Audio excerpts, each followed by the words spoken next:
Boa tarde. Sejam todos bem-vindos. Tem alguém a primeira vez? Não? Todo mundo já é freguês antigo? Que beleza, hein? Que bom que vocês vieram, que vocês voltaram.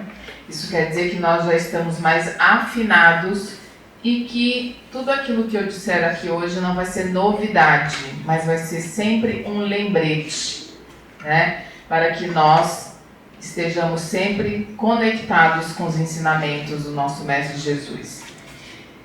E a lição hoje, esse ano nós estamos estudando o Fonte Viva, que é um livro do Chico Xavier, pelo Espírito de Emmanuel. E a lição de número 22, com o título de A Retribuição. Retribuição de trabalho voluntário. Vamos falar sobre isso. Pedro disse-lhe: e nós, que deixamos tudo e te seguimos, que receberemos? Isso está no Evangelho de Mateus 19, 27. E eu vou pedir a licença para ler o primeiro texto, parte do texto aqui do livro, porque ele é super autoexplicativo e nós vamos depois dissertar sobre o assunto. A pergunta do apóstolo exprime a atitude de muitos corações nos templos religiosos. Consagra-se o homem a determinado círculo de fé e clama de imediato: que receberei?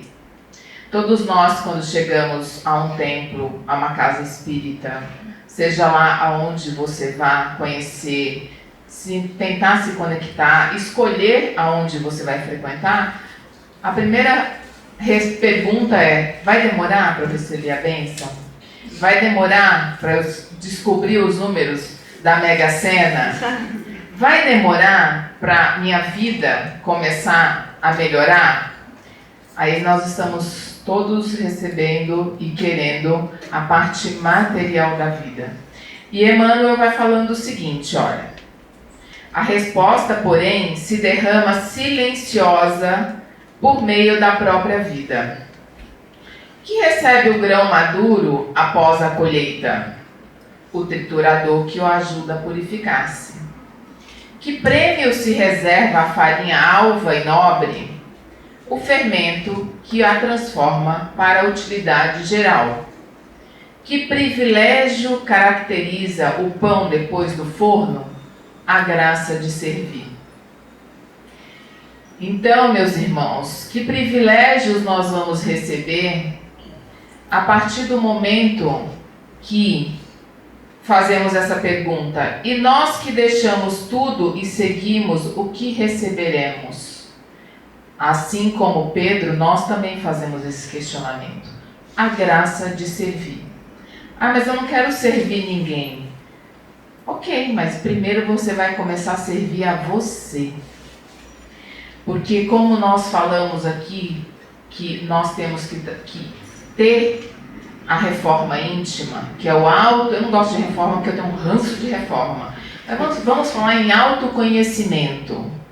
Esse nosso burilamento de entender o porquê que nós estamos neste momento da vida.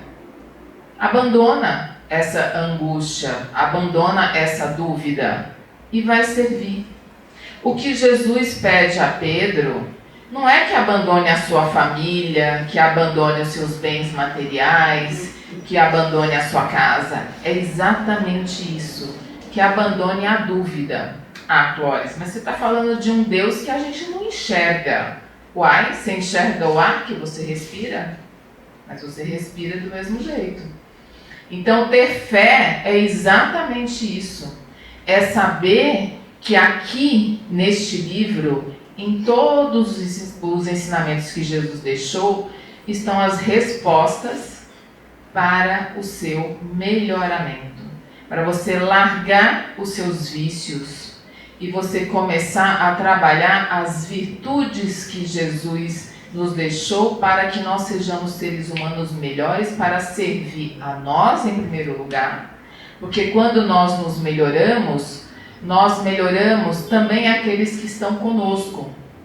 Se você melhora como pessoa, como ser humano, como espírito imortal, você acaba impactando naqueles que estão ao seu redor.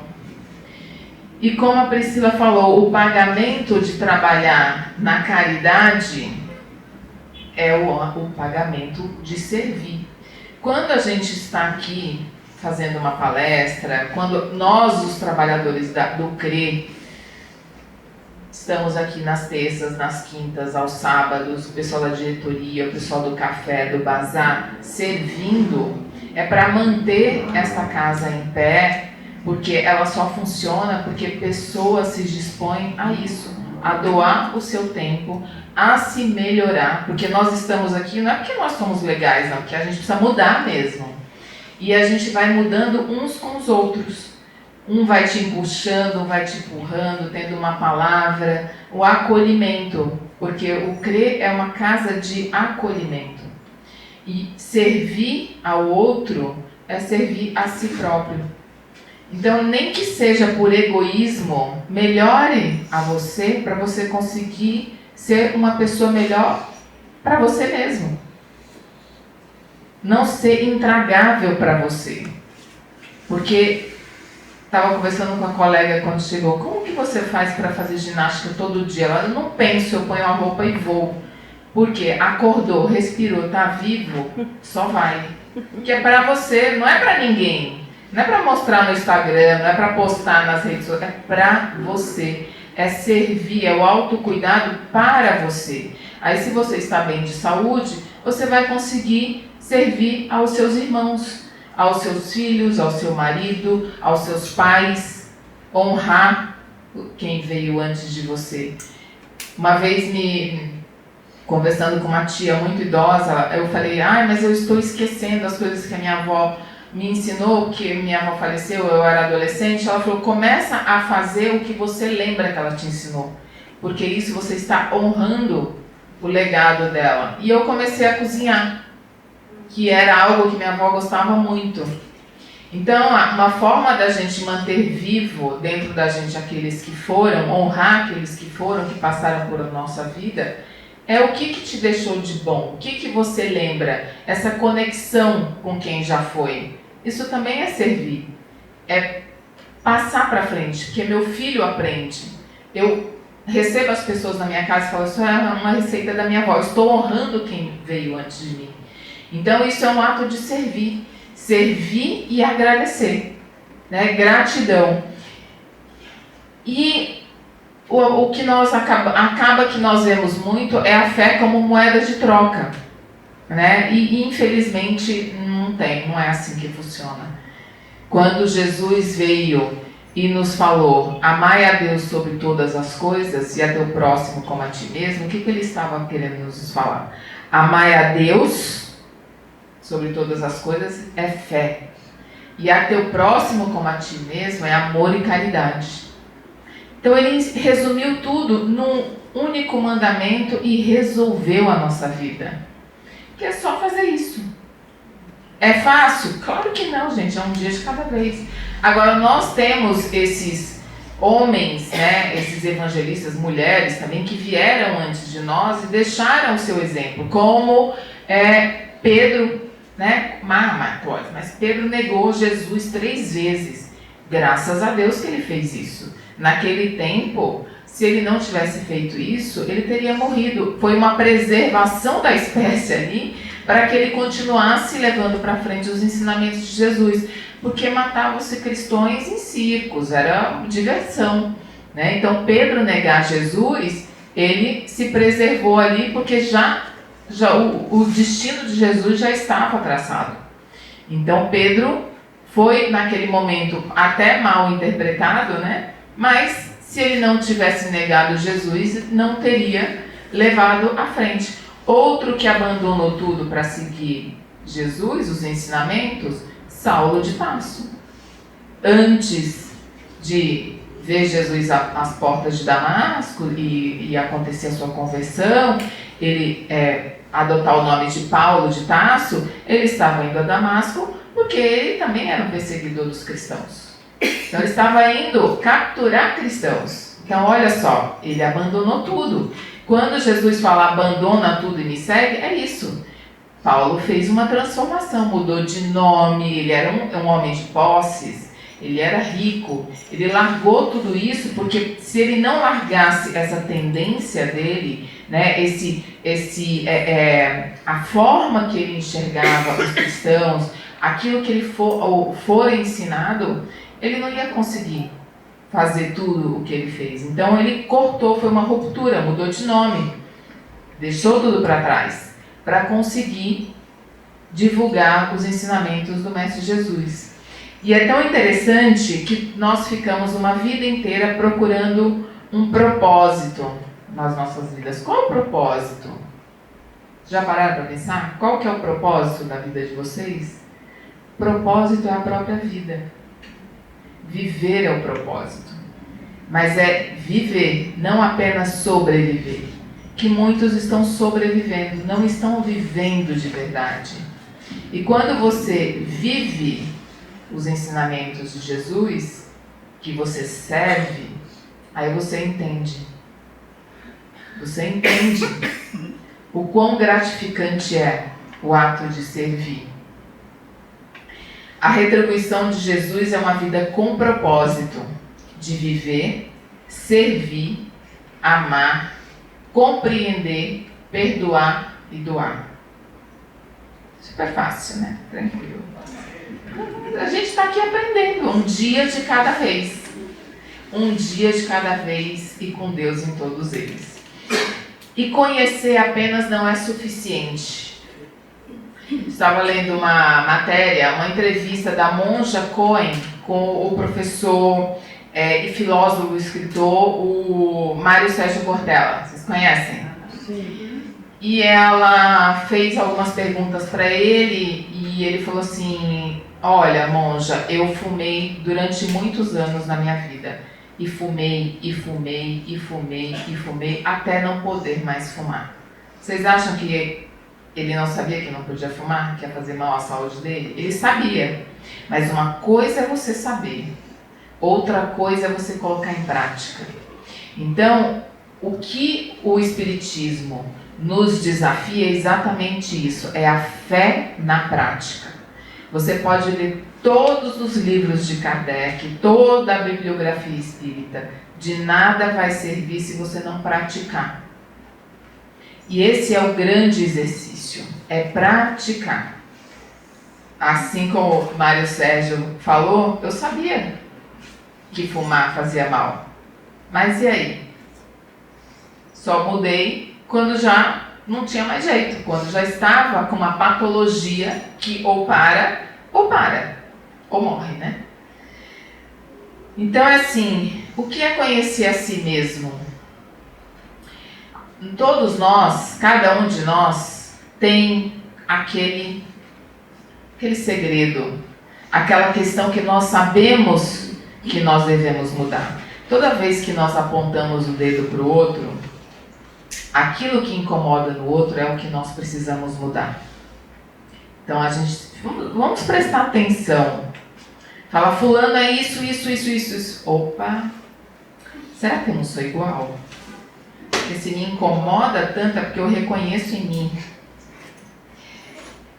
O que é conhecer a si mesmo? Um trabalho contínuo e delicado, profundo e sutil de fazer escolhas adequadas, até mesmo de como sentir e pensar para melhorar e compreender a realidade. E aí, eu peguei esse livro, que é do livro do curso que a nossa querida Adriana vai começar a partir de março com a Miriam. Chama Refletindo a Alma, é do Divaldo Franco, com a psicologia espírita de Joana de Ângeles. Eu recomendo para todo mundo, mesmo se você não for fazer o curso, se fizer o curso, é às quartas-feiras, das 8 às 10 da noite, online, tranquilo. Mas o livro é maravilhoso, porque a Joana é uma psicóloga, né? E ela aqui faz um paralelo do espiritismo, da psicologia, pela ótica da Joana, com Carl Gustav Jung. E tem outros autores, outros psicólogos, Mas eu abri aleatoriamente, não é aleatório, né? Nada. E aí Joana fala aqui, os pilares da psicologia espírita de Joana de Ângeles. Aprender a se conhecer. Olha o autoconhecimento aqui. Aprender a viver, porque quando você se conhece, você começa a viver melhor, porque você respeita a você. Quando você respeita a você, você respeita o seu próximo. Aprender a ser o quê? Ser humano, ser gentil, ser melhor, ser o que você quiser, servir, aprender a amar. Olha que coisa perfeita, ficou até arrepiada. Aprender a amar. Gente, uma das coisas mais difíceis é aprender o auto-amor. Muita gente não sabe se amar, olhar para si. Olhar no espelho e falar, eu te amo. Como que você não consegue olhar para você e falar, eu te amo? Os homens até se olham no espelho e fazem a barba, mas eu duvido que você fala, eu te amo. Eu quero todo homem aqui amanhã fazendo a barba, falando, eu te amo. Você é maravilhoso. Não precisa ter, ninguém vai ver, só vocês e o espelho. Você e você mesmo. Entendeu? Isso é ter vaidade, olhar para você com amorosidade, é a coisa mais maravilhosa. Seu corpo, você é a casa do seu espírito, é a morada do seu espírito. Entendeu? Fala assim, eu me amo. Ai, que delícia.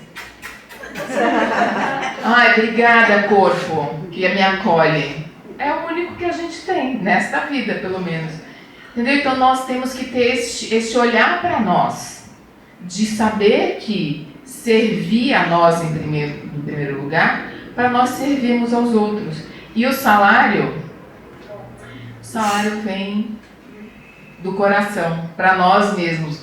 Essa contentação, essa gratidão, agradecer. Porque quando nós agradecemos, a graça desce.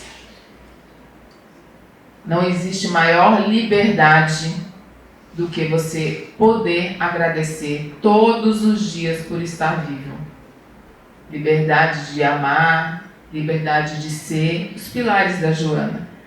Aprender a conhecer. E aprender é maravilhoso, porque quanto mais eu sei, mais eu percebo que eu não sei nada. E eu fico angustiada, porque é mais um livro que eu quero ler para poder aprender, para melhorar. E é assim que tem que ser, porque enquanto a gente está respirando, a gente tem que estar aprendendo. Evoluindo, melhorando, sorrindo. É para a gente. Servir a gente. Essa é a retribuição de Jesus. Que quando ele fala, larga tudo e me segue, é isso, é para a gente seguir. E este mandamento, amai a Deus a todo, né? Amai a Deus como... Até perdi as palavras. Sobre todas as coisas é teu próximo como a ti mesmo. Fé, amor, caridade. Boa tarde.